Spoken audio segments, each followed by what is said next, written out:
T G ഇപ്പോൾ നമുക്ക് അറിയാം ഡൽഹി തെരഞ്ഞെടുപ്പ് കഴിഞ്ഞു, അതിൻ്റെ ഫലം പുറത്തു വന്നിരിക്കുകയാണ്. ഏവരെയും ഞെട്ടിച്ചുകൊണ്ടായിരുന്നു ഡൽഹിയിലെ BJPയുടെ ഈ ഒരു അധികാരം പിടിച്ചെടുക്കുന്ന ഒരിത്. അപ്പോൾ അതിനെ എങ്ങനെയാണ് വിലയിരുത്തുന്നത്? എന്തൊക്കെ ഘടകങ്ങളായിരിക്കും അനുകൂലമായി വന്നിട്ടുണ്ടാവുക? അതൊരു ഞെട്ടിക്കുന്ന വിജയം എന്ന് പറയാൻ പാടില്ല. ഒരുപാട് പേര് പ്രതീക്ഷിച്ചിരുന്നു. ഒരു ബോർഡർ ലൈൻ കേസായിരുന്നു ഡൽഹി. കാരണം ഈ കേജ്രിവാൾ ഇന്ത്യൻ പൊളിറ്റീഷ്യൻസിൽ നുണ പറഞ്ഞ് പ്രചരിപ്പിക്കാൻ ഇത്രയ്ക്ക് സാമർഥ്യമുള്ള വേറെ ആരുമില്ല.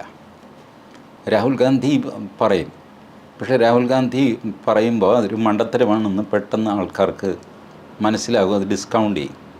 കേജ്രിവാൾ അങ്ങനെ ആയിരുന്നില്ല. കേജ്രിവാൾ ഫലത്തിൽ ഇന്ത്യൻ മീഡിയയെ നിയന്ത്രിക്കുന്ന ഒരു മീഡിയ ബാരൺ ആയിരുന്നു. കേജ്രിവാൾ അധികാരത്തിൽ വന്നപ്പോൾ ആദ്യം ചെയ്തത് മീഡിയയിലെ തൻ്റെ സുഹൃത്തുക്കളെ എല്ലാം സുഖിപ്പിക്കുന്ന രീതിയിൽ ഒരുപാട് പോസ്റ്റുകളൊക്കെ കൊടുത്ത് വശത്താക്കി. അതുകൊണ്ട് കേജ്രിവാൾ ഒരു ദിവ്യനായിട്ട് മാറി. കേരള മാധ്യമങ്ങളിൽ കേജ്രിവാൾ വലിയൊരു ദിവ്യനാണ്. മോദിക്കെതിരെ അടുത്ത പ്രധാനമന്ത്രി സ്ഥാനാർത്ഥി അത് കേജ്രിവാളാണ് എന്ന് ഒരുപാട് പത്രക്കാർ, കേരളത്തിൽ ചാനലുകാരും ഒക്കെ ഇന്നും വിശ്വസിക്കുന്നു. രാഹുൽ ഗാന്ധി വരാനാണ് അവർ ഇഷ്ടപ്പെടുന്നത്. ഇനി രാഹുൽ ഗാന്ധി വന്നില്ലെങ്കിൽ കുറച്ചുകൂടെ ഇൻ്റലിജൻ്റ് കേജ്രിവാളാണ് എന്ന് സ്വയം അവർ വിശ്വസിച്ചിരിക്കുന്നു സത്യസന്ധമായിട്ട്. അപ്പോൾ Kejriwal can carry away with anything എന്നുള്ള ഒരു സ്ഥിതി. അപ്പോൾ അതിൽ നിന്നാണ് BJPക്ക് തിരിച്ചുവരവുണ്ടായിരിക്കുന്നത്. ഈ 2015-ലും 20-ലും 15-ൽ കേജ്രിവാളിന് 70-ൽ 67 സീറ്റായിരുന്നു. 3 സീറ്റ് BJPക്ക്. ഒരു ഓട്ടോറിക്ഷ പിടിച്ചാൽ അസംബ്ലിയിൽ പോവാം BJPക്ക്, അത്രയേ ഉള്ളൂ. 2020 ആയപ്പോഴത്തേക്ക് അത് സീറ്റ് കേജ്രിവാളിൻ്റെ കുറച്ച് കുറഞ്ഞു, പക്ഷേ 62 ആയുള്ളൂ. BJPക്ക് 8. ഒരു ടെമ്പോയിൽ പോകാനുള്ള ആൾ. എന്തൊരു നാണക്കേടാണെന്ന് ആലോചിച്ച് നോക്കണം രാജ്യം ഭരിക്കുന്ന പാർട്ടിക്ക്.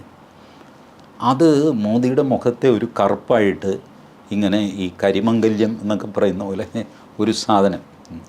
വലിയ സംസ്ഥാനമൊന്നുമല്ല ഡൽഹി, പൂർണ്ണ സംസ്ഥാന പദവിയില്ല, ലഫ്റ്റനൻറ്റ് ഗവർണറുടെ പിടിയിലാണ് സർക്കാർ. കാര്യമൊക്കെ ശരിയാണെങ്കിലും കഴിഞ്ഞ 28 വർഷമായിട്ട് BJPക്ക് ആ സ്ഥാനം പിടിക്കാൻ കഴിയുന്നില്ല എന്നുള്ളത് ഒരു യാഥാർത്ഥ്യമല്ല. അത് ഈ കണ്ടില്ല എന്ന് നടിക്കാൻ പറ്റുമോ?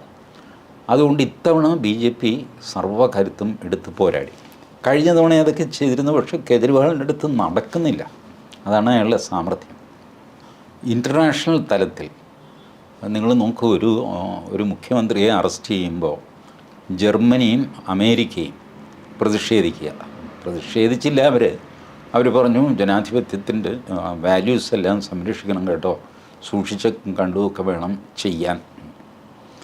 അതേസമയം ഫുൾ ഫ്ലെഡ്ജ് സംസ്ഥാനമാണ് ഛത്തീസ്ഗഡ്. അവിടുത്തെ മുഖ്യമന്ത്രി ഹേമന്ത് സോറനെ അറസ്റ്റ് ചെയ്തു. ജർമ്മനിക്കും അമേരിക്കയ്ക്കും യാതൊരു കുഴപ്പമില്ല. അതേസമയം കേജ്രിവാളിന് തൊട്ട് കഴിഞ്ഞപ്പോൾ ജർമ്മനിയിൽ നിന്നും അമേരിക്കയിൽ നിന്നും പ്രതിഷേധം.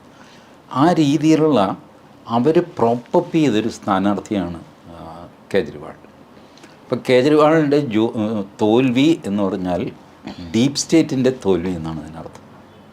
അതുകൊണ്ടാണ് കേജ്രിവാൾ തോറ്റപ്പോൾ പോലും വെറും 2% വോട്ട് വ്യത്യാസമേ ഉള്ളൂ. 2%. അത് ഏത് സമയത്തും തിരിയാം. 2% എന്ന് പറയുന്നത് വേഫർ ആണ് വോട്ടിങ്ങിൽ. സീറ്റിൽ BJPക്ക് 48, ഇയാൾക്ക് 22, ഇരട്ടിയിൽ കൂടുതലുണ്ട് എന്നൊക്കെ പറയാം. ബട്ട് റിമെമ്പർ, വോട്ടിംഗ് പെർസെൻറ്റേജിൽ 2% വ്യത്യാസമേ ഉള്ളൂ. ഏത് നിമിഷവും കേജ്രിവാളിന് ഒരു അട്ടിമറി സാധിക്കും. ബട്ട് BJP വളരെ സ്ട്രോങ് ആയിട്ട് നിൽക്കുന്നതുകൊണ്ട് അവരുടെ ഭാഗത്തുനിന്ന് ഡിഫെക്ഷനോ കാലുമാറ്റമോ ഒന്നും ഉണ്ടാവില്ല എന്നുള്ളത് കൊണ്ടും മിനിസ്ട്രി നിലനിൽക്കും.